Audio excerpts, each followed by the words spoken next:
अस्सलामुअलैकुम स्टूडेंट्स, उम्मीद है आप सब के सब खैरियत से होंगे। क्लास 9 ए क्यू बी पास पेपर सॉल्विंग वीडियो सीरीज की पहली वीडियो के साथ आपके सामने हाजिर हूँ। दोस्तों, हम इन वीडियोस में आपके पास पेपर सॉल्व करेंगे 2008 से 2023 तक के, जिसमें एमसीक्यूज भी इंक्लूड होगा और सीआरक्यूज भी इंक्लूड होगा। क्योंकि 2023 में एक्यूबी ने 9 का सिलेबस काफी चेंज कर दिया है एज कंपेयर टू 2008 के। तो मैं जो एमसीक्यूज अब आपके पास इंक्लूड नहीं होंगे वो मैं आपके साथ पहले ही डिस्कस कर लूंगा, ताकि आपको आइडिया हो कि ये एमसीक्यूज मौजूद नहीं है। चले आइए सॉल्विंग स्टार्ट करते हैं।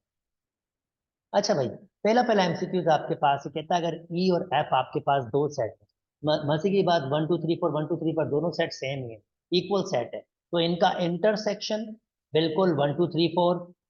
जो अगर मैं ई इंटरसेक्शन एफ करूं क्योंकि दोनों में सेम है, तो उसका आंसर 1 2 3 4। जो मजे की बात, ई सेट के बराबर भी है और एफ सेट के बराबर भी है। और अगर मैं ई यूनियन एफ करूं तो भी हमारे पास क्या होगा, 1 2 3 4 यही होगा। तो इसका मतलब ये सब के सब आपस में बराबर है। तो कह रहा है ई इंटरसेक्शन एफ ई के बराबर भी हो सकता है, एफ के बराबर भी हो सकता है, और ई यूनियन एफ के बराबर, या जी बिल्कुल ई के बराबर हो सकता है, एफ के बराबर हो सकता है, इसके बराबर भी हो सकता है। मगर ज्यादा अच्छा आंसर, बड़ा आंसर और एक्यूरेट आंसर ये सब के बराबर है।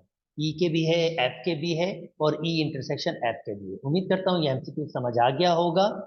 जी बिल्कुल, ये अभी भी सेट्स एंड फंक्शन आपके पास इंक्लूड है 2023 के सिलेबस में भी। अच्छा जी, for any non empty set A B C then which of the following is false.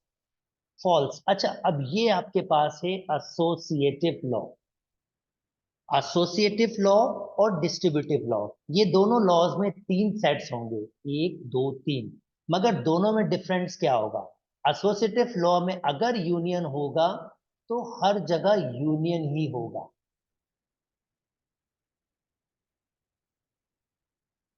अगर इंटरसेक्शन होगा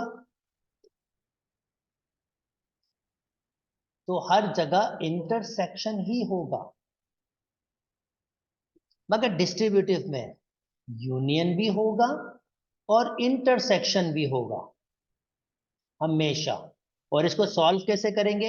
ए यूनियन बी, एक किस्म की मल्टीप्लिकेशन, ए यूनियन बी, फिर जो ये सैम्पल होगा हमेशा ये आएगा, फिर ए यूनियन सी। देखें, ये distributive law with respect to union, distributive law of union with respect to intersection आपके पास है। तो ये डिस्ट्रीब्यूटिव लॉ। अब इसने क्या कहा है? इसने कहा है, इसने कहा है आपके पास कि इसमें से कौन सा आपका गलत है। ठीक है, कौन सा आपका गलत है। ओके,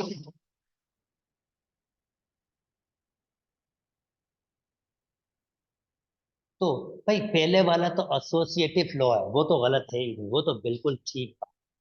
अब दूसरा वाला आपके पास, ये भी एसोसिएटिव लॉ है but with respect to intersection है, ये भी ठीक बात है, आप देख सकते हैं सब में इंटरसेक्शन है। अब ये A union B intersection C है, पर इसको कैसे बनाएंगे? ए यूनियन बी सही, A intersection A union C सही, ये डिस्ट्रीब्यूटिव लॉ है ऑफ यूनियन और इंटरसेक्शन। पर ये देखें, ये लास्ट वाला गलत है।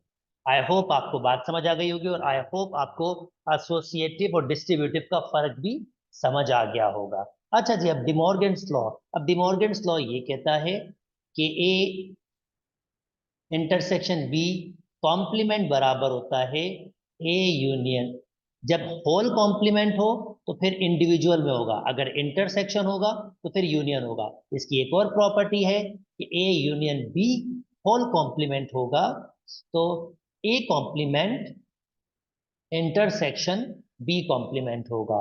तो अब A intersection B whole complement है, तो फिर ये A complement union B complement आपके पास होगा। ये आपका करेक्ट ऑप्शन है। उम्मीद करता हूं दोस्तों आपको ये बात भी समझ आ गई होगी। अच्छा, अब कार्टेशियन कोऑर्डिनेट यानी दो सेट की क्रॉस प्रोडक्ट, दूसरे अल्फाज में ऑर्डर पेयर बनाना। तो भाई ये आपका पहला सेट है और दूसरा सेट भी यही है, तो ए क्रॉस ए बनाना है। इसका मतलब ए बी का किस ऑर्डर पेयर बनाना है, ए बी के ऑर्डर पेयर के साथ। तो जनाब कैसे बनेगा, ए को ए से कंबाइन करेंगे, फिर ए को बी से कंबाइन करेंगे, फिर बी को ए से कंबाइन करेंगे, ऑर्डर जहन में रखिएगा, देखें पहले बी ए आ रहा है, और फिर बी को बी से कंबाइन करेंगे। बीच में कॉमास देख लीजिए, ये आपका करेक्ट ऑप्शन है। तो इसका मतलब हमारा कौन सा होगा, ए को ए से, ए को बी से, बी को ए से, बी को बी से, डी हमारा करेक्ट ऑप्शन है। और ये ऑर्डर पेयर कहलाते हैं, ये सारे के सारे कहलाते हैं ऑर्डर पेयर, यानी क्रॉस प्रोडक्ट में ऑर्डर पेयर बनता है। उम्मीद करता हूं दोस्तों ये बात भी समझ आ रही है। बिल्कुल, ये अभी भी AQB का सिलेबस 2023 में भी AQB का सिलेबस यही है, मतलब यही सेट्स एंड वेन डायग्राम है। ये भी आपके पास है, real and complex number chapter है, ये उसके MCQs आ गए। कॉन्जुगेट, कॉन्जुगेट का सादा मतलब होता है, बेसिकली कॉन्जुगेट का मतलब होता है कि आप चीजों को, अगर आपके पास ये बाइनोमियल सर्ट्स है, बाइनोमियल सर्ट मींस ऐसा सर्ट जिसमें रेडिकल इन्वॉल्व हो, अगर दो टर्म्स है तो ये बाइनोमियल सर्ट्स है। इसका कॉन्जुगेट सिंपल, जो आपके पास रेडिकल वाला होगा उसका साइन चेंज कर दें बस,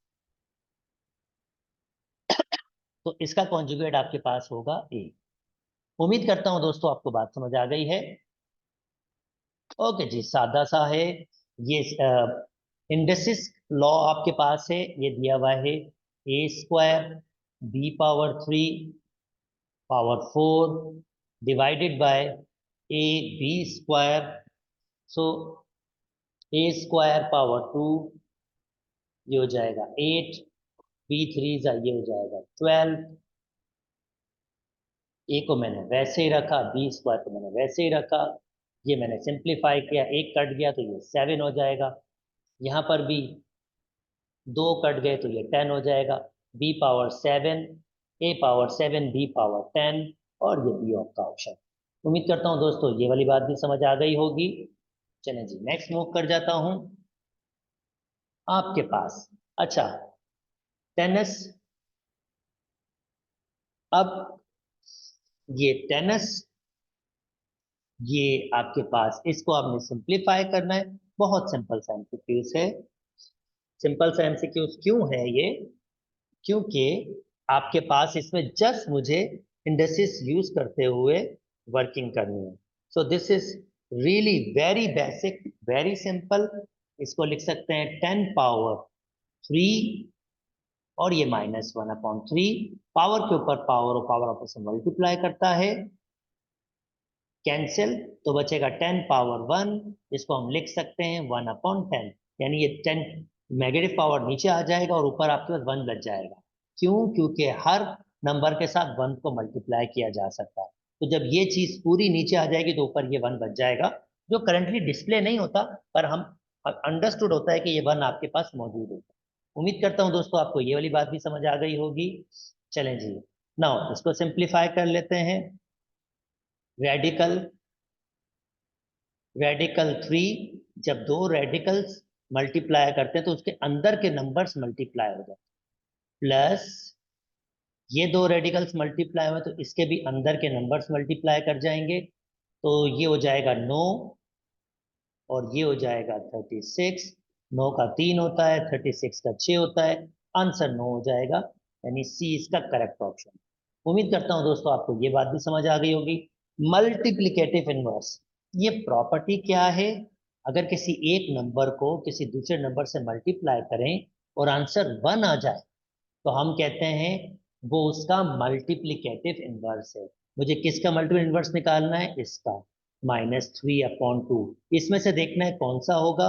भाई 3/2, अगर मैं फर्ज करते हैं 3/2 मान रहा हूं, तो ये तो कभी भी कैंसिल आउट होगा नहीं, ये तो 1 बनाएगा नहीं, ये नहीं हो सकता है। अगर मैं कह रहा हूं 2/3, तो 2/3 ये कैंसिल आउट तो हो रहा है, पर आंसर -1 बना रहा है। -1 नहीं चाहिए मुझे, मुझे 1 चाहिए, तो ये भी नहीं होगा। अगर मैं ये कहूँगा -2/3, तो देखें ये कैंसिल आउट भी हो रहा है और माइनस माइनस क्या हो जाएगा 1, यानी आंसर आपके पास आ जाएगा 1, यानी सी इसका करेक्ट ऑप्शन। उम्मीद करता हूं दोस्तों ये वाली बात भी समझ आ गई होगी। Okay 10, in scientific notation. Scientific notation बहुत सादी सी बात है। साइंटिफिक नोटेशन का मतलब ये होता है कि आपने इस नंबर को एक सिंपल फॉर्म में, एक ऐसी फॉर्म में जो जल्दी से रीडेबल हो, उस फॉर्म में लिखना आपको साइंटिफिक नोटेशन होता है। जब बहुत बड़ा नंबर हो या बहुत छोटा नंबर हो, हम क्या करते हैं, हम उसको साइंटिफिक नोटेशन की फॉर्म में लिख देते हैं, यानी हम उसको साइंटिफिक नोटेशन की फॉर्म में लिख देते हैं ताकि वो सिंपल हो जाए। अच्छा, साइंटिफिक नोटेशन में हम क्या करते हैं, पहले देखते हैं पॉइंट्स क्या है। पॉइंट आपके पास नहीं होगा तो फिर एंड में होगा। पॉइंट हम मूव करते हैं, इतना मूव करते हैं कि वो उससे पहले जो नंबर आए वो 1 से लेकर 9 तक के दरमियान हो। जैसे देखें, अगर पॉइंट मैंने यहां मूव किया तो इससे पहले 7 है, जो डेफिनेटली 1 से 9 के दरमियान एक नंबर है। अगर मैं पॉइंट यहां मूव करता 2 पे तो 72 होता और वो 1 से 9 के दरमियान नहीं होता। इसका मतलब मूवमेंट कहां पर आएगी, यहां पर आएगी और वो हो जाएगा 7.2 इंटू, अब कितनी मूवमेंट हुई है, 1 2 3 4 5 6 मूवमेंट हुई है। अगर मूवमेंट आपके पास लेफ्ट टू राइट हो, लेफ्ट टू राइट हो, तो पावर पॉजिटिव आएगा और इसको हम कहेंगे 6। तो ये हो जाएगा ए ऑप्शन, 7.2 इंटू 10⁻⁶, ये आपका ए ऑप्शन हो गया। अच्छा जी, अब ये भाई साहब क्या है, ये बिल्कुल बेसिक सा कहता है यार, लॉग जब कोई बेस नहीं होगी तो बेस 10 होगी। लॉग बेस 10 टू आपको किसके बराबर दिया हुआ है, 0.3010 के, और कहता है आप फाइंड करके बताएं लॉग 10 8 को। अच्छा जी, कुछ लॉस को ध्यान में रख लें यहाँ पर। ये लॉग कोई भी बेस हो और कोई एक्स वाई मल्टीप्लाई कर रहा हो तो इसको हम एडिशन की फॉर्म में लिखते हैं।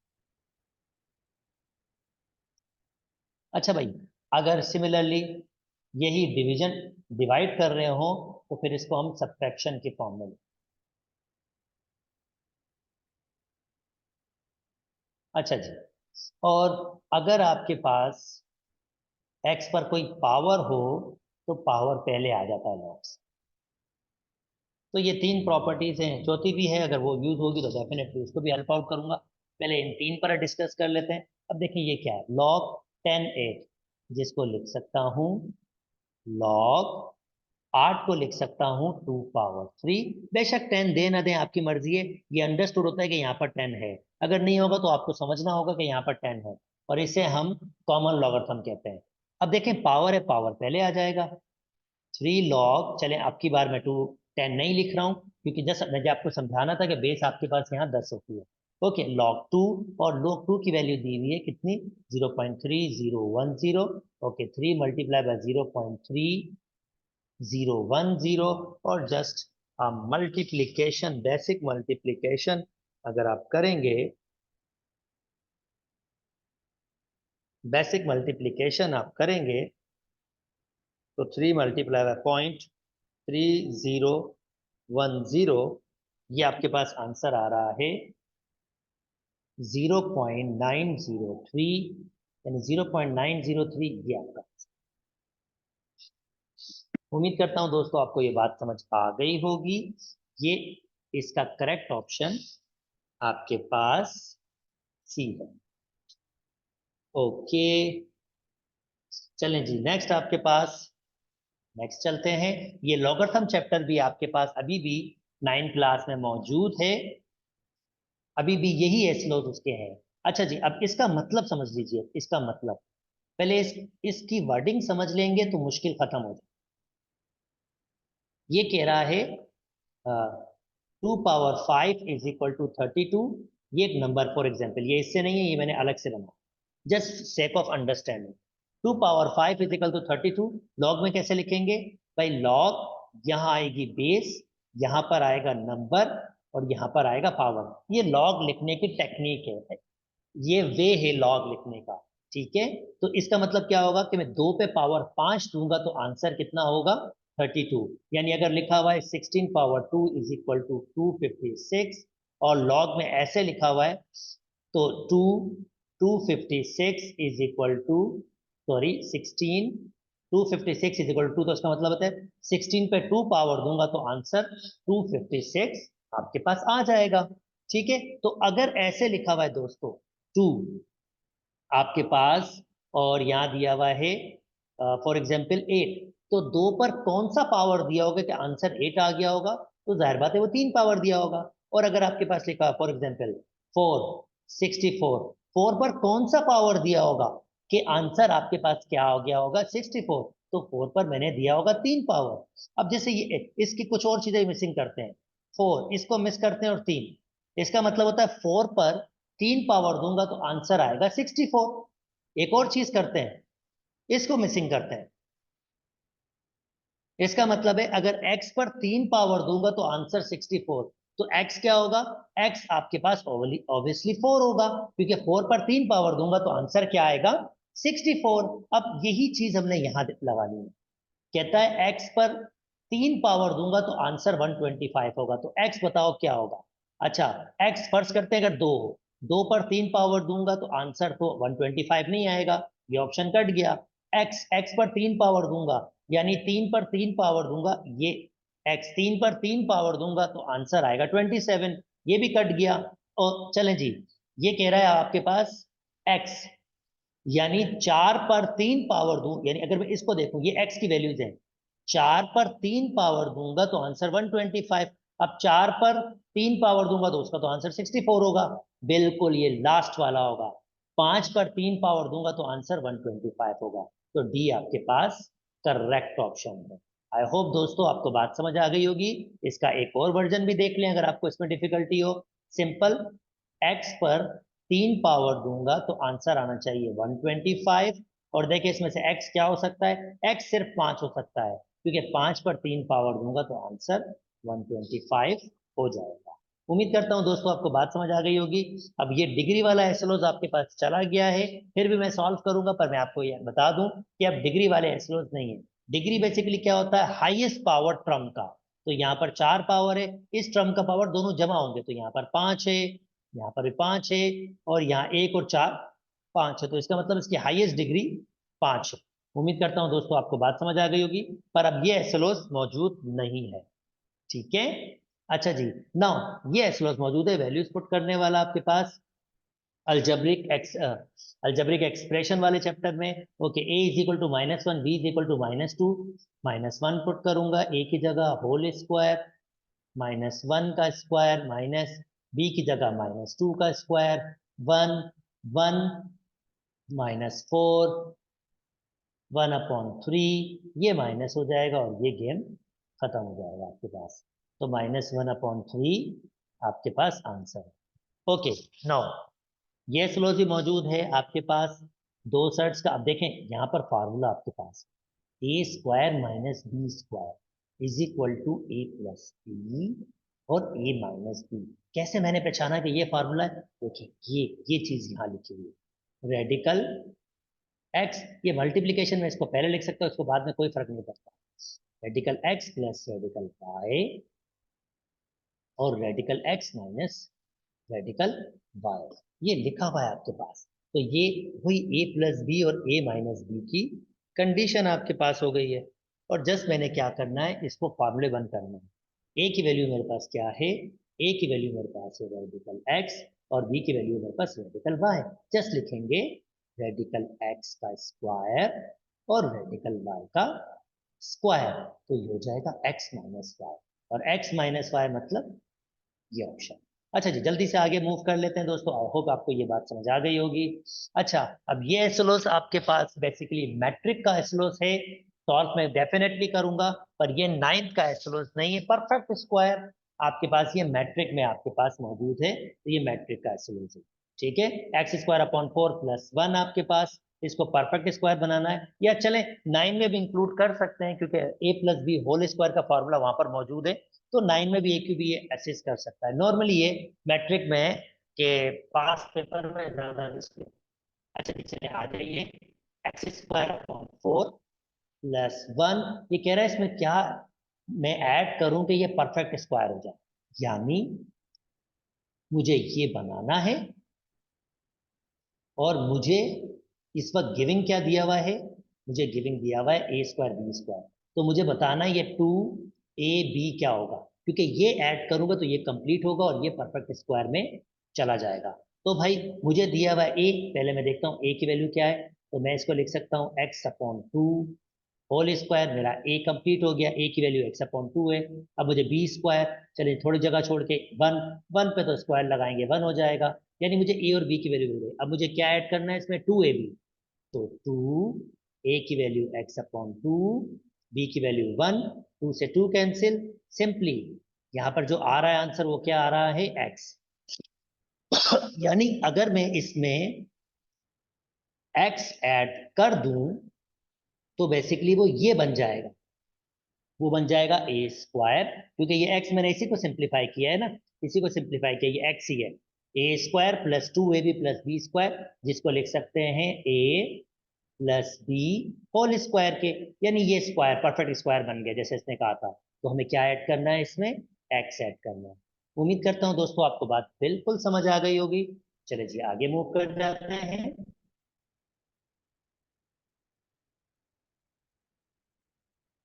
नेक्स्ट, ये अब जो एसएलओस है दोस्तों, ये एसएलओस दोनों, पहला और दूसरा, ये मैट्रिक के हैं, ये 9 में एसएलओस असिस्ट नहीं होंगे, पर फिर भी मैं आपको इसको सॉल्व करवा देता हूं। अच्छा जी, X square minus Y square, पर ध्यान में रखिएगा ये कॉन्सेप्ट आपके पास नहीं है, आप चाहें तो इस कॉन्सेप्ट को स्केप भी कर सकते हैं। X square minus Y square, और ये आपके पास, चलो जी, X square minus Y square, और दिया हुआ है एक्स स्क्वायर प्लस के 2xy प्लस के वाई स्क्वायर। तो इसको लिख सकते हैं एक दफा प्लस में, एक दफा माइनस में। थोड़ी देर पहले फार्मूला बनाया और इसका बताया था, A square plus 2ab plus B square, इसको लिख सकते हैं A plus B whole square में, जिसको फर्दर लिख सकते हैं एक्स, एक्स प्लस वाई और X plus Y. Normally student mistake करते हैं, होल स्क्वायर को भी ऐसे लिखते हैं। नहीं भाई, एक है होल स्क्वायर तो दोनों सेम ब्रैकेट्स आएंगे। अब हाईएस्ट कॉमन फैक्टर क्या होता है, जो दोनों में कॉमन, और दोनों में कॉमन क्या है, एक्स प्लस वाई, यानी ए आपका करेक्ट ऑप्शन है। 9th वाले स्टूडेंट उनके लिए इस कॉन्सेप्ट को आप इग्नोर कर सकते हैं, क्योंकि ये आपके पास एसएलओएस में मौजूद नहीं है। चलें जी, एलसीएम, चले एलसीएम भी निकाल लेते हैं, यही चीज वापस, बल्कि मैं वो वापस टेलीकास्ट कर लेता हूँ, क्योंकि यही चीज वापस आएगी, यही चीजें वापस दी हुई भाई साहब ने। अब एलसीएम किसके बराबर होता है, एलसीएम बराबर होता है highest common factor multiply by non common factor, जो कॉमन नहीं होता है। तो हाईएस्ट कॉमन फैक्टर आपके पास क्या है, ये x प्लस वाई, वो लिख दिया एक दफा। अब नॉन कॉमन क्या है, ये भी है और ये भी है, तो चलेंगे x माइनस वाई और x प्लस वाई। सो ये भी लिख दिया और ये भी लिख दिया। अब देखें इसमें क्या दिया हुआ है, इसमें x minus Y whole square, पर यहाँ पर दो ब्रैकेट तो है नहीं, अलबत्ता ये दिया हुआ है, इन दोनों को कंबाइन किया है x plus Y whole square, और इसको इन्होंने ऐसे ही रख दिया। तो डी आपका ऑप्शन। रिपीट, 9 वाले बच्चे इन दो एमसीक्यूज को इग्नोर कर सकते हैं। अच्छा जी, नाउ नेक्स्ट मूव कर जाता हूं, आपके पास 11, the factor of X square minus 12x plus 15। Simple सी मिल्टन ब्रेकिंग है दोस्तों, आई होप आपको याद हो मिल्टन ब्रेकिंग, पर क्योंकि यहाँ पर ऑप्शन दिया हुआ है ना, तो मैं आपको, चलें मिल्टन ब्रेकिंग सिखा देते हैं, क्योंकि ये काम की है, ये आगे भी काम आएगी, तो उसको सिखा देते हैं। भाई एक्स स्क्वायर माइनस के 12x प्लस के 35, मैंने कैसे आइडिया लगाया मिल्टन ब्रेकिंग है। भाई ये भी तो पहले पता होना चाहिए कि हमें कैसे पता चलेगा कि मिल्टन ब्रेकिंग है या नहीं। बहुत सिंपल, देखें, अगर ये आपके पास, अगर ये आपके पास कोई फॉर्मूला लग रहा होता, तो यहाँ पर कम से कम दो परफेक्ट स्क्वायर टर्म्स होती। परफेक्ट स्क्वायर टर्म्स क्या होती है, जिनको पावर 2 में लिख सकते हैं, जैसे ये पावर 2 में लिखा जा सकता है, पर 35 नहीं लिखा जा सकता, ये वैसे ही है। तो इसमें मिल्टन ब्रेकिंग अच्छा, एक अच्छा ऑप्शन है आपके पास। अब मिल्टन ब्रेकिंग करते कैसे हैं, मिल्टन ब्रेकिंग ऐसे करते हैं कि पहले इसको कंपेयर, कंपेयर कैसे करते हैं दोस्तों, इससे कंपेयर करते हैं, ए एक्स स्क्वायर प्लस के बी एक्स प्लस सी। ए की वैल्यू जब कोई नंबर नहीं होगा तो 1 माना जाएगा, बी की वैल्यू दोस्तों -12 है, और c की वैल्यू 35 है। सिंपली हम क्या करेंगे, a को c से मल्टीप्लाई करेंगे, a multiply by c, 35 multiply by 1, answer 35। और 35 के फैक्टर बनाना, यानी दो नंबर्स देखो जिनको मल्टीप्लाई करें 35, तो पहला तो मेरा फेवरेट ये 35 बनाएगा, दूसरा 7 मल्टीप्लाई बाय 5 ये भी 35 बनाएगा आपके पास। और कोई है 35? 35 और कोई किसी और के टेबल में आई डोंट थिंक सो मौजूद है। अच्छा जी, अब ये दो फैक्टर्स में से एक फैक्टर को यूज करना, मिडिल टर्म ब्रेकिंग, b की वैल्यू आपके पास क्या है 12। अब देखें इसमें से कौन सा फैक्टर है जो आपको -12 दे सकता है जब मैं उसको ऐड करूं या सब्ट्रैक्ट करूं। पहला, अगर मैं 1 + 35 को ऐड करूं तो आंसर 36 हो रहा है, जो बिल्कुल -12 नहीं दे रहा। अगर मैं इसको माइनस भी कर दूं तब भी ये आंसर दे रहा है -34, जो -12 नहीं है। हाँ, अलबत्ता अगर आप ये देखें 7 और 5, भाई अगर मैं 7 और 5 को ऐड कर दूं तो आंसर आपके पास 12 आता है, पर मुझे तो -12 चाहिए। ठीक है भाई, -7 और -5 कर लेते हैं, तब तो -12 आ जाएंगे। अब देखिए मैंने ये फैक्टर फाइंड कर लिया, अब मैं -12 को तोड़ूंगा, 1x² ऐसे, 12 को कैसे तोड़ूंगा, -7 और -5, और +35 को मैंने वैसे ही रखा, इसको और इसको। अब मैं कॉमन लूंगा। देखिए मैंने क्वेश्चन में कोई नई चीज नहीं की है, ये वही पुरानी चीज की है, कोई नई चीज नहीं है, बिल्कुल वही पुरानी चीज है। खाली मैंने क्या किया, -12 को दो टुकड़ों में तोड़ दिया, जो -7x और -5x। अब ये दो टुकड़ों का फायदा क्या होगा, अब कॉमन आ जाएगा, इन दोनों में कॉमन x, 2x है यहाँ पर तो एक x बच जाएगा, यानी x⁻2 है तो इसका मतलब x मल्टीप्लाई बाय x, यहाँ x चला जाएगा तो ये हो जाएगा 7। मैं -5 कॉमन ले रहा हूँ, 5 के टेबल में 35 भी आता तो इसका मतलब 5 कॉमन है। जब -5 कॉमन लूंगा तो ये पहला वाला पॉजिटिव हो जाएगा, और दूसरा वाला 5 के टेबल में 35 आता है 7 टाइम, -5 क्यों कॉमन लिया था, तो ये दो ब्रैकेट सेम करेंगे। अगर -5 कॉमन नहीं लेता तो ये सेम नहीं होती। अब देखें फर्दर कॉमन आ गया, x-7 फर्दर कॉमन आ गया, तो यहां से बचेगा x और यहां से बचेगा -5। तो इसका मतलब दोस्तों x-7 और x-5 इसके फैक्टर हैं, x-7 x-5 सी इसका करेक्ट ऑप्शन है। उम्मीद करता हूं दोस्तों आपको बात समझ आ गई होगी। ये फैक्टर होते हैं आपके पास, यानी जब आप इसको मल्टीप्लिकेशन के फॉर्म में लिख दो तो ये बेसिकली फैक्टर कहलाते हैं। चलें जी, बहुत अच्छे। अच्छा जी, नाउ अब ये बच्चों, ये वाला एसएलओज आपके पास मैट्रिक का एसएलओज है, ये आपका नहीं है, तो फिर भी मैं इसको सॉल्व करूंगा, पर आप 9th वाले बच्चे चाहें तो इसको इग्नोर कर सकते हैं, ये आपका सिलेबस नहीं है। दी टू नंबर हु सम, दो नंबर्स जिनका सम आपके पास, ये फर्ज करते हैं दो नंबर क्या है x और y, इनका सम कितना दिया हुआ है -13, और उनका प्रोडक्ट यानी उनको मल्टीप्लाई करेंगे तो आंसर आ रहा है -30। अब दो नंबर यहाँ दिए हैं, अच्छा भाई 15 और 2, 15 - 2, तो आंसर -13 तो नहीं आ रहा, पहला ऑप्शन तो काट दो। 10 -3, -3 और 10, भाई ये ऑप्शन भी काट दो, क्योंकि -13 आंसर नहीं आ रहा, ये ऑप्शन भी काट दो।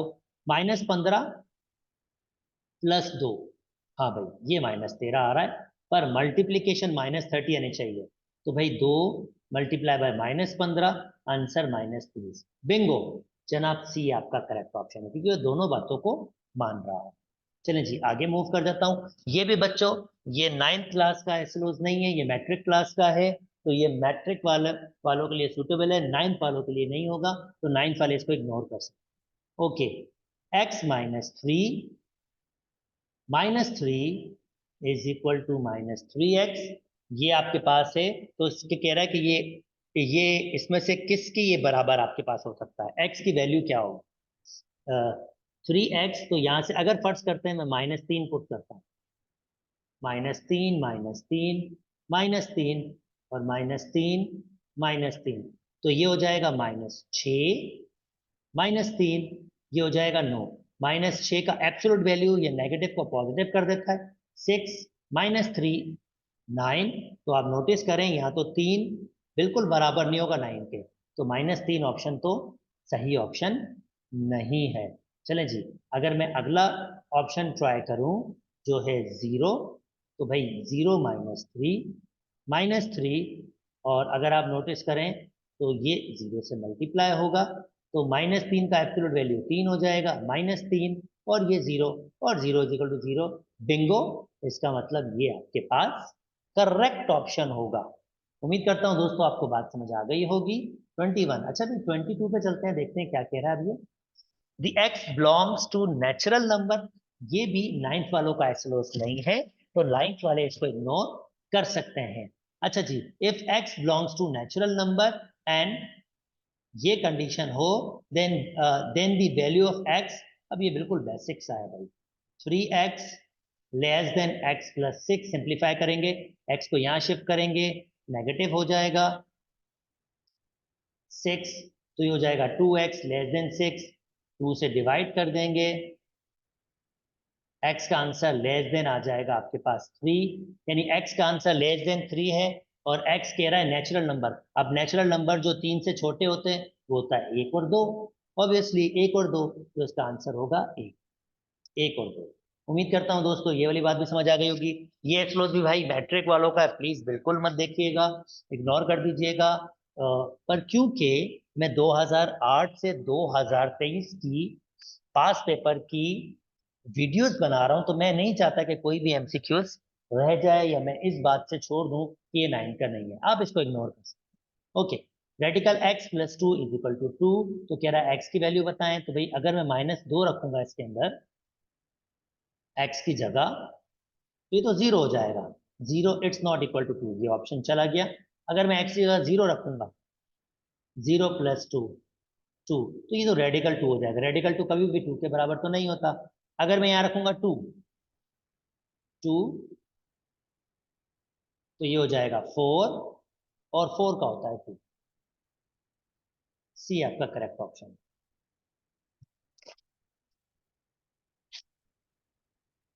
ओके दोस्तों, अच्छा जी, अब ये जितने एमसीक्यूज आपके पास दिए हुए हैं, ये ना ही मैट्रिक में अब है, ना ही ये नाइन्थ में है, ना ही ये मैट्रिक में है, ना ही ये नाइन्थ में, सिवाय एक दो के। पर मैं ये फिर भी एमसीक्यूज करवा रहा हूं, जस्ट कि अब हमने सारे किए हैं, तो आपको, पर अब जो करंट ज्योमेट्री है नाइन्थ क्लास की वो टोटली डिफरेंट है, वो इंशाल्लाह 2012 से आपके पास आपको डिस्प्ले होना स्टार्ट हो जाएगी, 2012 से, ठीक है, 2012 के पेपर से। Okay, now all of the followings are a characteristic of two adjacent angles except, अब ये adjacent angles क्या होते हैं ये मैं आपको बता दूं।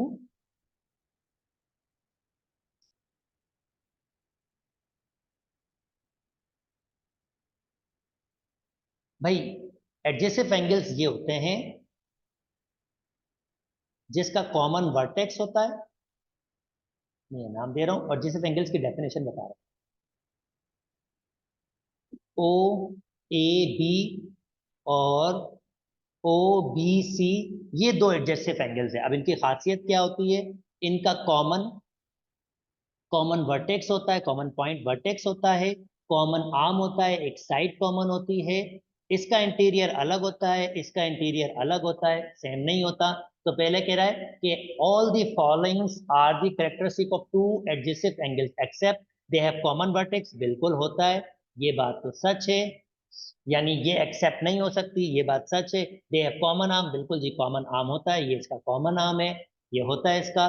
The interior of their, the intersection of their interior, अब ये इसका इंटीरियर है और ये इसका इंटीरियर है, इज नॉन एम्प्टी सेट, बिल्कुल ये अलग होता है और ये अलग होता है, ये बात बिल्कुल सच है, ये बात भी सही है। The intersection of their interior is an empty set, non empty, empty set is non empty set मतलब कुछ होगा, सॉरी ये बात सही नहीं है, क्योंकि नॉन एम्प्टी का मतलब होगा कि उसमें कुछ कॉमन होगा, भाई उसमें कुछ भी कॉमन नहीं होगा, ये डी वाला सही है, सी वाला गलत है, तो एक्सेप्ट ये वाली बात आपके पास होगी। उम्मीद करते हैं दोस्तों आपको बात समझ आ गई होगी। चलें जी, ओके, बिल्कुल बेसिक सा कॉन्सेप्ट आपके पास है, ये पूरा एंगल 180 के बराबर होता है, ये 90 दिया हुआ है, तो x प्लस 90 प्लस 2x बराबर होगा 180। आई रिपीट, ये 9 के एसलोस नहीं है, पर इस जैसे थोड़े बहुत यूज जरूर होते हैं, पर मैन एसलोस चेंज हो गए। ये प्रॉपर्टीज जरूर यूज हो जाती है, तो आप प्रॉपर्टीज देख सकते हो। x और 2x ये हो जाएगा 3x plus 90 is equal to 180। 3x बराबर हो जाएगा 90, 90 वहां माइनस करेंगे तो 90 बच जाएगा, और x बराबर हो जाएगा 30 डिग्री के, अगर 3 से डिवाइड करेंगे तो x की वैल्यू आ जाएगी 30। उम्मीद करता हूं दोस्तों आपको ये वाली बात भी समझ आ गई होगी। अगेन 180 वाला कॉन्सेप्ट है दोस्तों, ये वही वापस रिपीट किया इन्होंने, यानी a plus 2a plus a, इन तीनों एंगल का सम आपके पास 180 होगा, तो ये हो जाएगा 4a इज इक्वल टू 180। अब जनाब 4a को 180 से माइनस करेंगे तो 180 डिवाइडेड बाय 4, आंसर आएगा 45। तो ये 45 आपका आंसर आ गया, ये 45। ओके, चलें जी आगे मूव कर जाते हैं। अगेन ये कॉन्सेप्ट भी मत आपके पास हल्का फुल्का यूज जरूर होता है, मतलब एज अ कॉन्सेप्ट यूज होता है, पर ये एसोलॉज नहीं है। एग्जैक्टली ये वाले क्वेश्चन नहीं होंगे, ये किसी और क्वेश्चन में एज अ स्टेप यूज जरूर होंगे। तो 9th वाले बिल्कुल देख सकते हैं, क्योंकि ये एज अ स्टेप आपके पास यूज हो सकता है। तो जनाब ये कहलाता है वर्टिकल अपोजिट एंगल्स। जब दो लाइनें वर्टिकली इंटरसेक्ट कर रही हो, तो ये एंगल और ये एंगल आपके पास बराबर होते हैं,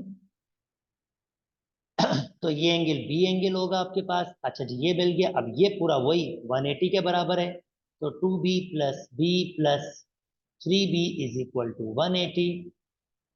3 और 3 6, 6b इज इक्वल टू 180, और बी का आंसर आ रहा है 30 डिग्री। तो इसने बी ही पूछा था, बी का आंसर आ गया 30 डिग्री। चलें जी 28 पे चलते हैं दोस्तों। अगेन ये एसएलओज आपके पास नहीं है, पर एज अ कॉन्सेप्ट ये आपके पास यूज हो सकते हैं। तो जनाब इसका कॉन्सेप्ट आपको दे देता हूं। ये आपके पास दो पैरेलल लाइंस हैं, और ये आपके पास क्या है, ट्रांसवर्सल, इसे हम कहते हैं ट्रांसवर्सल। तो जनाब ट्रांसवर्सल की खासियत क्या होती है, ये इंटीरियर एंगल्स होते हैं इसके, ये 4 एंगल इंटीरियर हैं। अंदर वाले क्योंकि लाइंस के अंदर बन रहे हैं, ये एक्सटीरियर होते हैं, ये बाहर वाले। तो इंटीरियर एक्सटीरियर दोस्तों आई होप आपको मैंने बता दिया इंटीरियर क्या होते हैं, एक्सटीरियर। अब ये जो इंटीरियर एंगल होते हैं ये वाले, ये कहलाते हैं अल्टरनेट, और ये बराबर होते हैं। तो भाई सी की वैल्यू आपके पास 60 है, ठीक है, सी की वैल्यू 60 है। अब सी 60 मिल गया, तो ए और सी वर्टिकल अपोजिट है, तो ए की वैल्यू भी 60 है, और ये पूरा 180 के बराबर है। तो बी प्लस सी आपके पास 180 के बराबर होगा। सी हम निकाल चुके हैं, सी हमारे पास किसके बराबर है, सी हमारे पास बराबर है 60 के। तो इसका मतलब अगर मैं इससे माइनस करूंगा तो 120 डिग्री हो जाएगी। तो और ये कह रहा है भाई ए प्लस बी प्लस सी बताओ, तो 60 प्लस 60 प्लस 120, 120 प्लस 120 जो 240 होगा, और ये हमारे पास करेक्ट ऑप्शन होगा। उम्मीद करते हैं दोस्तों आपको ये वाली बात समझ आ गई होगी। चलें जी अब आते हैं। ओके दोस्तों, जैसे मैंने आपसे कहा है कि ये आपके पास एज अ स्टेप तो यूज हो जाएंगे, पर एसएलओज ये एग्जैक्टली नहीं, पर उस एसएलओज में एज अ स्टेप यूज हो सकते हैं। मतलब उसके अंदर ये छोटी छोटी नॉलेज आपके पास होती है। Altitude of a triangle is are equal if and only if. अब ये एल्टीट्यूड की बात कर रहा है भाई, पहले मुझे एक ट्राइंगल बनाना पड़ेगा और आपको ये कॉन्सेप्ट देना है। 9 क्लास ये वाला एसएलओ अभी भी आपके पास चलता है, तो ये कॉन्सेप्ट आपके पास बिल्कुल है। तो जरा इसको देखिएगा। और एल्टीट्यूड क्या होता है, कहता है an altitude of a triangles are equal. Altitude of a triangle कब इक्वल होते हैं, अभी एल्टीट्यूड होते क्या है ये सुन लीजिए। एल्टीट्यूड बेसिकली एक रे होती है जो एक वर्टेक्स से स्टार्ट होता है और अपोजिट पे 90 का एंगल बनाता है। वर्टेक्स से स्टार्ट अपोजिट पे 90 का एंगल, वर्टेक्स से स्टार्ट अपोजिट पे 90 का एंगल, ये सब एक जगह मीट करते हैं, ये 90 का एंगल, ओनली 90 का एंगल, ये कहलाते हैं एल्टीट्यूड या परपेंडिकुलर्स भी कहते हैं। ये मीट करते हैं, जहां ये मीट करते हैं इसे हम ऑर्थो सेंटर कहते हैं। पर इसने क्या कहा है, ये तीनों के तीनों एल्टीट्यूड बराबर कब होते हैं, यानी कि सिर्फ यहां तक। तो मैं क्लियर कर दूं, ये ट्राइंगल के अंदर तक की बात कर रहा है, मतलब ये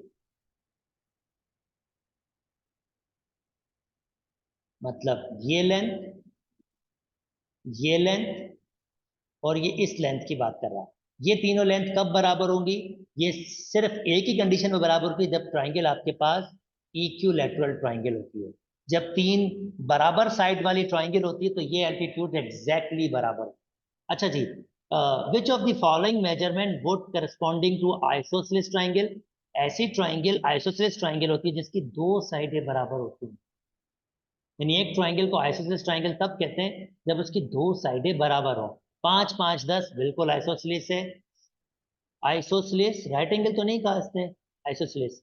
7 7 16 which of the following measurement would corresponding to an isosceles triangle. 5 5 10 अच्छा करस्पॉन्डिंग, और इसमें एक आपके पास एक और एसलोस भी वर्कआउट करेगा, और ये 9 क्लास का एसलोस है।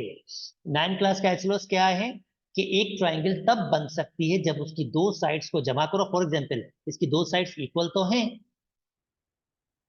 पर ट्राइंगल तब कंस्ट्रक्ट होती है जब उसकी दो साइड को ऐड करो तो उसका आंसर ग्रेटर देन उसकी थर्ड साइड से हो। मगर ये तो बराबर आ रहे हैं, इसका मतलब ये ट्राइंगल बन ही नहीं सकती। 7 7 आपके पास और 14, तो जरा देखें, अगर मैं इसको कह रहा हूं 7 7 7 7 और 14, तो मैं अगर इसकी कोई भी दो साइड्स को जमा करूं, 7 और 7 ये भी 14, 7 और 7 16 है, सॉरी 7 और 7 16 से छोटा आ रहा है।